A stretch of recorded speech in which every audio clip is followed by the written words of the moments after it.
remove the mysterious, ethereal background music and move into the main part of the show, which involves an elephant in the room. Can you guess what it is? My grinder's not back. I have one grinder there, but I don't have the big grinder back there on the shelf, which I'm sure you all noticed right away. That the big grinder is right here up in front, because today we're going to talk about grinding again. Now, yesterday, our dear friend Ben was in the coffee garage and gave an awesome talk on grind size. And he spoke about why it's important to have the right size for your grind. Today, it's slightly different focus. I want to talk a little bit about grind freshness, all right? And then I also want to discuss a little bit how the grinder works. If you can probably guess at this point, we're really on a push right now to convince our dear friends who don't have grinders yet to get them in their homes. It's really, honestly, so important. I've even made the claim, you can probably see in the title if you're on Facebook at least, that I think that the grinder in your home is the most important tool you have in your kitchen, more important than your stove. And I'm ready for the fight. If somebody wants to challenge my reasoning on that, you can put it right up here in the comments. Now, I also wanted to say another thing about comments, liking and sharing. Thank you so much, everyone, for sharing this with your friends. This week, I have two folks that I've have on my list for sharing. That's Ryan and Mark. I know you guys have shared, Mark especially so thank you for doing that. I'm going to put your names into a drawing tomorrow, and if you're the only two names, that means one of you is going to win a gift of coffee from me. So thank you for sharing this to your social media feeds. Really appreciate it. I love that we love sharing with you what we love. We love that you share this with other people as well. So thank you very much. And everyone else, if you haven't shared, today would be a good day to do it, because I'll go back through and check and add your names in. Right now, it's a two-person show as far as I can tell. Now, if you've shared one of these videos this week and I haven't caught it, please let me know. Throw it in the comments here. Raise your hand by all means. And thank you. Brendan just put up a little note about our bumper music. That is correct. Thank you so much for sharing that. It is nice to listen to. I'll tell you, I don't have headphones on, so I can't hear it.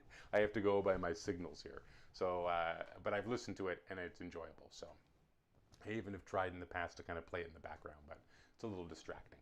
So let's get to kind of the core of what we're doing today. So I want to talk about freshness and grinding.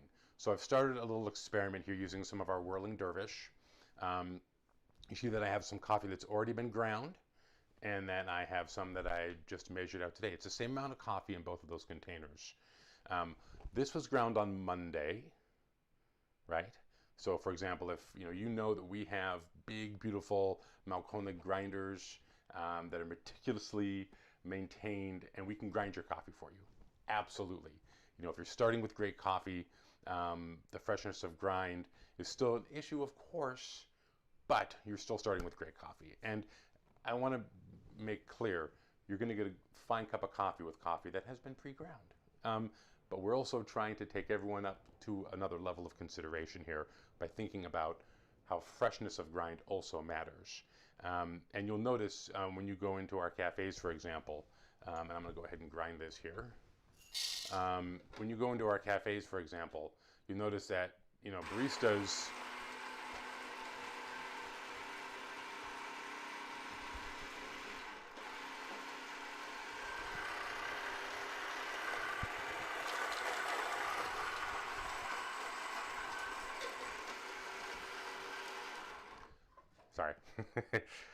that the baristas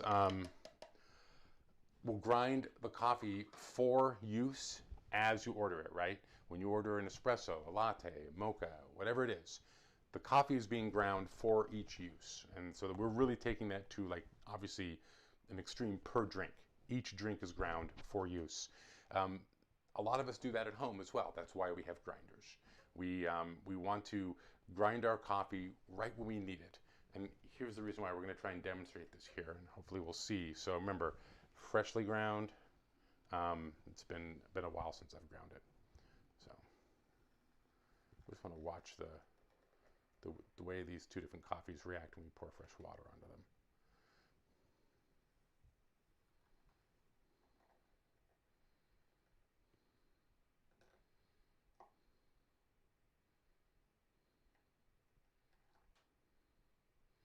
So it's a little hard with the light, and I apologize. I tried this with the different light shadings to try and highlight it, but you can see that the freshly ground coffee had had more bubbles to start with, which is the off-gassing occurring, right? But there's also a lighter quality, a lighter color to the appearance of the coffee that's been sitting for a while.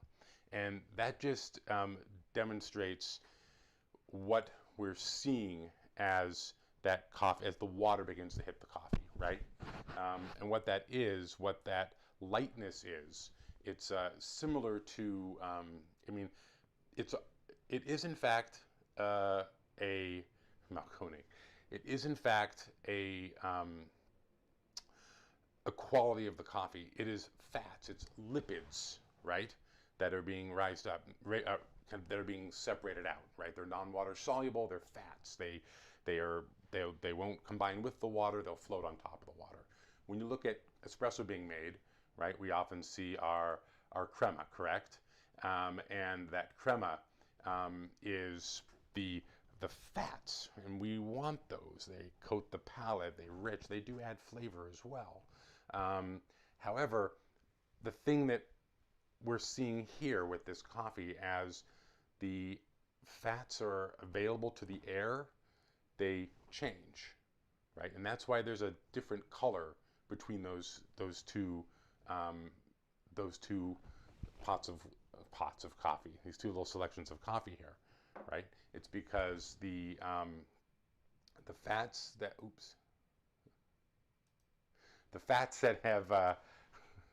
that have been released are actually different. They've changed. They've transformed. And so what is occurring is oxidation, right? So when you have a whole bean coffee as opposed to a ground coffee, I mean, we might not think about this usually, because maybe we're not thinking about coffee in this way, but you can see that we have the surface area of the beans as opposed to a ground coffee, right?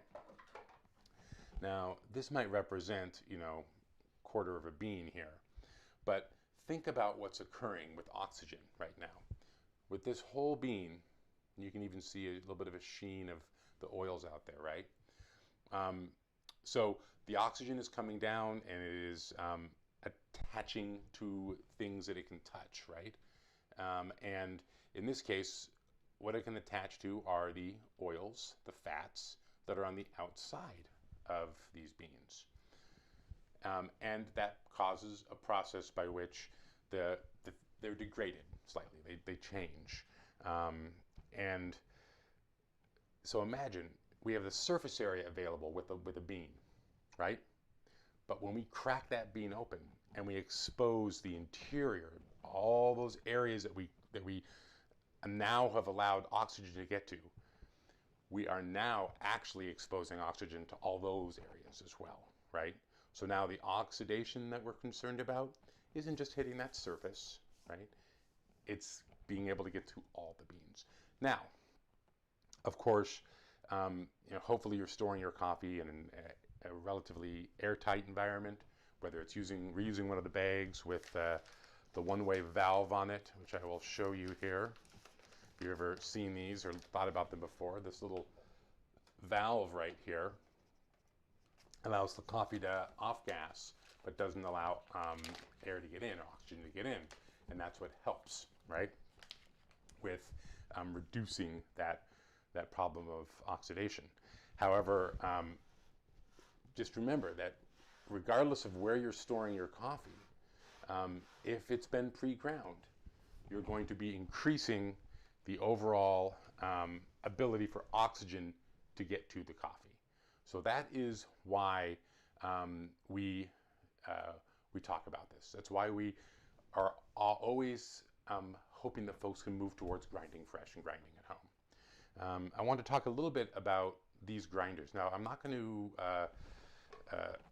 show the internal burr system of that grinder, but I did do something. So if you go into our website, you'll know that if you go to brewing accessories, grinders, we have two options. We have the Baratza Encore grinder. We also have the Hario hand mill. And so the Hario hand mill is an option that I often direct folks for a couple of reasons. One, it's really simple. It has a really good price point, clearly you can see. But also, it's awesome if you go camping or you like to make coffee away from home. And that includes, like, I take this to hotel rooms when I brew coffee when I'm away. So the Hario Mini Mill is an awesome little tool. And we're going to include a link to grinders in the comments, so you can take a look at that, maybe consider that. And remember that our 10% discount applies to that as well. So what I'm going to do really quick, so I'm going to do a really quick look at the inside of this grinder so we can discuss what it's doing and why we like burr grinders, and why you often hear baristas or coffee professionals talking about burr grinding as opposed to the blade grinders that a lot of us had earlier on when we first started making coffee. So let's take a look at this grinder here. So we have the main body, has a pin that goes down through the center, comes out the bottom, and there's a spring in here. Okay. Now the important element of this that I want to show you are the burrs here, conical burrs. You can have flat burrs, you can have conical burrs. Now this piece here is going to sit down inside the grinder like this. This is at the bottom of the grinder. This other piece, a little cone-shaped piece, fits up inside of it like this, right? And so I'm going to spin it around so you can look at what it looks like when the coffee's facing it. When the coffee comes down into it, it comes down in this direction, and the coffee sits here.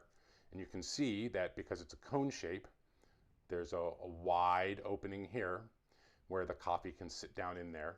And as it turns, as it turns with the handle, it begins moving the coffee, and that's why it has the spiral going down. The coffee begins to fall down into the gap that's created. And as it moves down, of course, that gap gets lesser and lesser and lesser, right? Right? The two parts of the grinder, the stationary one and the moving one, become smaller and smaller and smaller until you can see at the very end very, very fine little spots for the coffee. You know, very large at the beginning, very small at the end. And the way that these grinders all work is that the one component stays in place, would be this ring here in this case, and the centerpiece moves up and down, right? So as this gap gets lower, what you're effectively doing is allowing for the coffee to become coarser. As the gap moves up inside, it makes the coffee finer, right? The wider the gap at the bottom, the coarser the coffee will be. So we can take that into mind when we reassemble this here.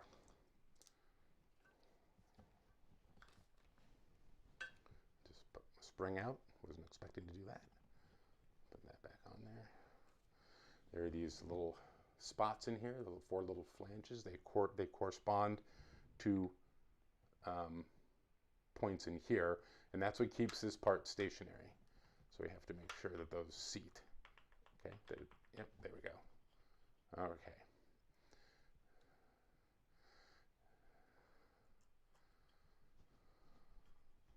And then this goes down in. The trick, of course, is getting this to slide up. There we are. Now we have exposed that. Now you can see here, see that goes in and out. raises and lowers, raises and lowers. The farther out, the coarser it is, the closer it is, the finer the coffee is. And this is the control for that. Right?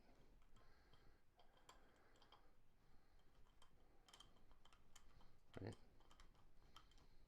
So, as we tighten this, it actually raises and lowers that internal component inside. And that's what allows us to have coffee on the go using a conical burr grinder with lovely little ceramic burrs, and it allows us to control our coffee size for when we want to have the right flow rate. Now, as we were, put the top on here, and there it is, reassembled. You see your coffee goes down inside, and then as you turn it, the coffee pushes down through that gap. And hopefully it's apparent. The reason we really like the burr grinder is because of that gap, right? As that cone goes up or down inside of the ring, what it's doing is, first of all, crushing the coffee, which gives us a better type of surface for extraction, for even extraction, as opposed to slicing it like a blade grinder would do. But the key thing really, even though that is important, and there's science behind it, why we want to have the crushed coffee as opposed to the sliced coffee, the key thing really is about the uniformity of the grind. Because all that coffee has to pass down through that gap that you've controlled by raising or lowering one element of the burr, that means that the coffee can only pass through if it's that size, right? So it's going to control for one part of grinding. It's going to make the majority of the coffee passing down through those burrs the same size. And as you've probably noticed in a lot of our conversations about brewing, the uniformity of size, uniformity is very important. We talk about keeping our heat the same. We talk about evenness of flow. We use gooseneck kettles so that we can control where the water touches the coffee to try and make it a uniform approach. When we bloom the coffee, that also has to do with preparing all the grounds and making them all uniformly wet and ready for extraction. Same thing with grind. Uniformity is key because we're attempting to extract everything we want out of all the coffee, right? And if we have some big pieces and some small pieces in the same pour over, then some of that coffee is going to extract very differently, as Ben talked about yesterday, right? So if we have coffee all over the place inside of that brewing apparatus, the coffee is not, it's going to over extract in some areas, under extract in other areas. It's very inefficient. And what it's doing is it's not giving a true representation of the coffee. So that's why we love our burr grinders. It helps us with uniform size, okay? So that's my pitch. And I want to remind you, it's been mentioned, we are,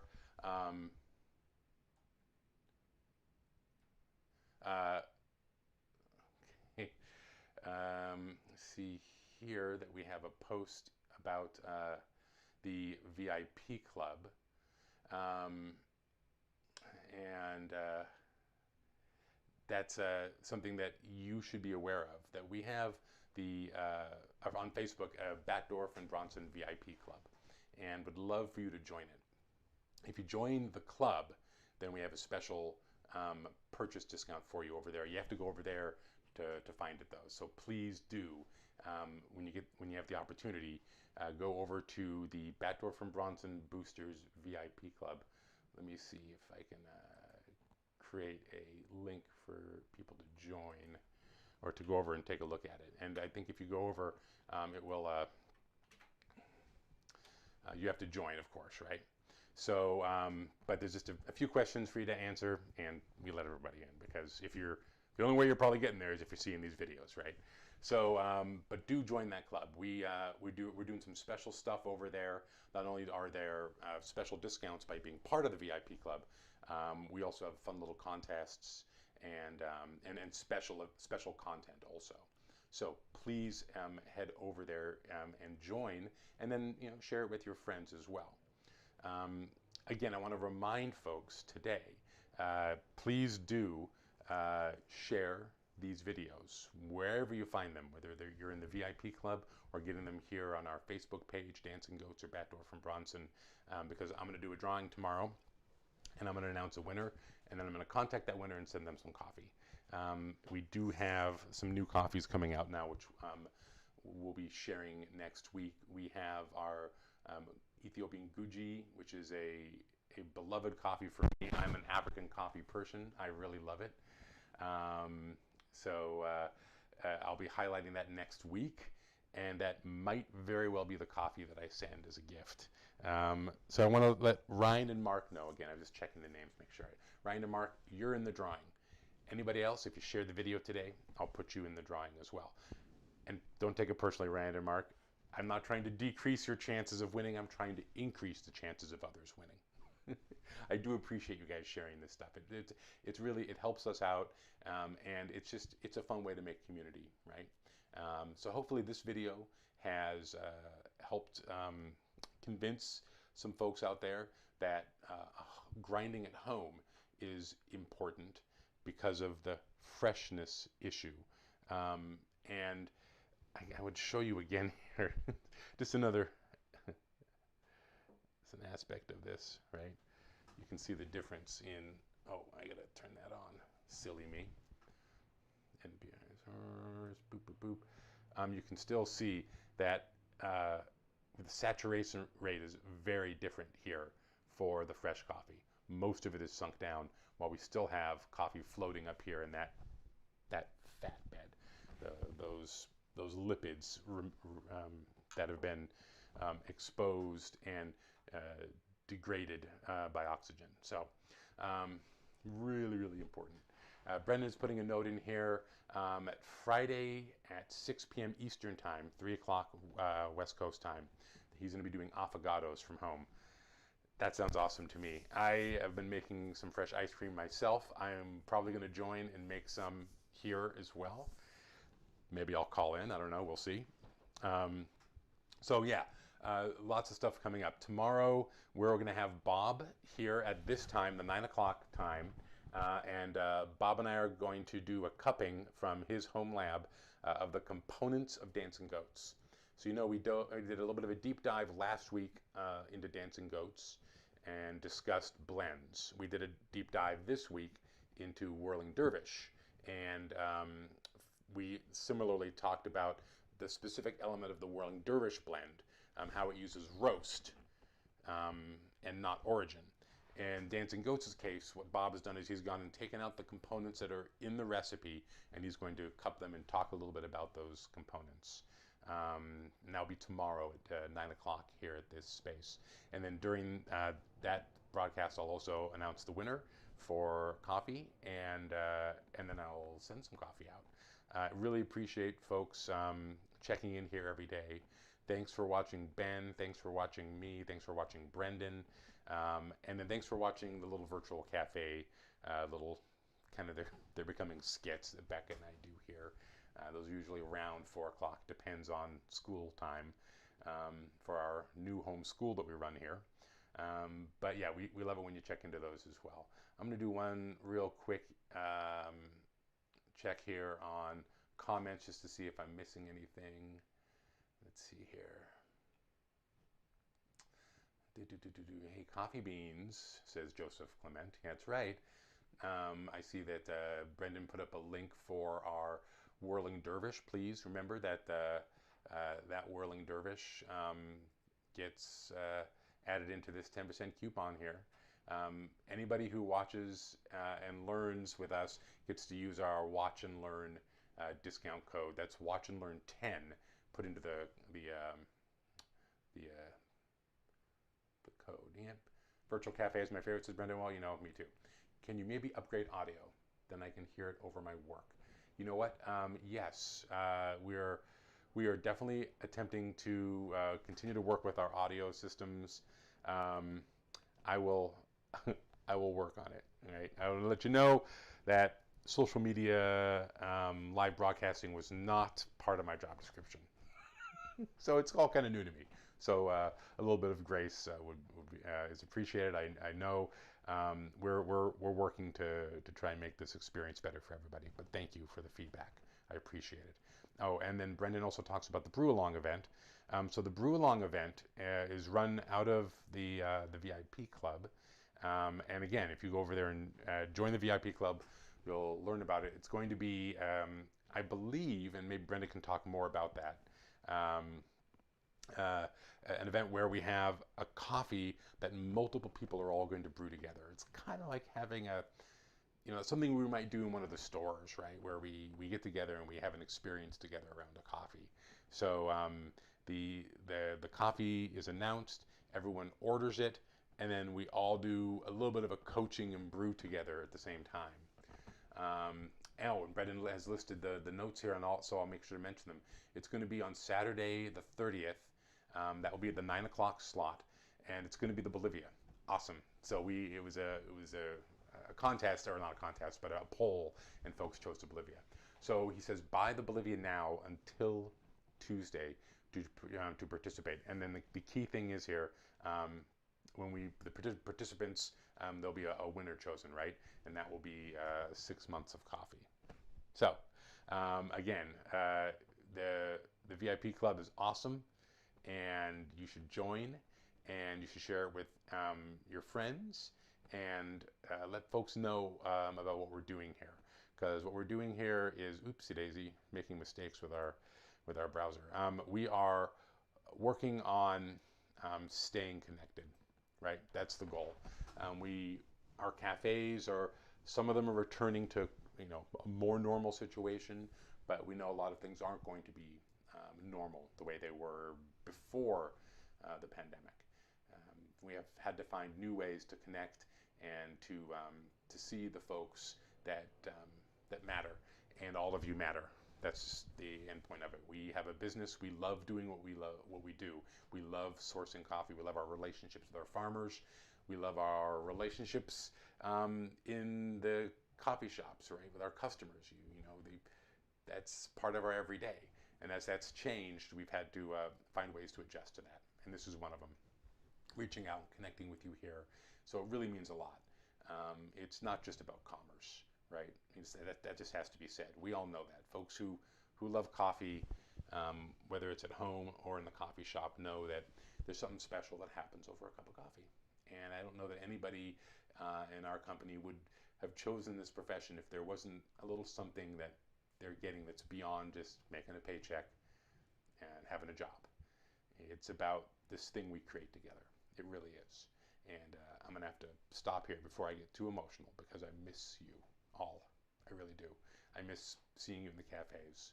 I miss seeing you in our roastery. I miss seeing you at our tours.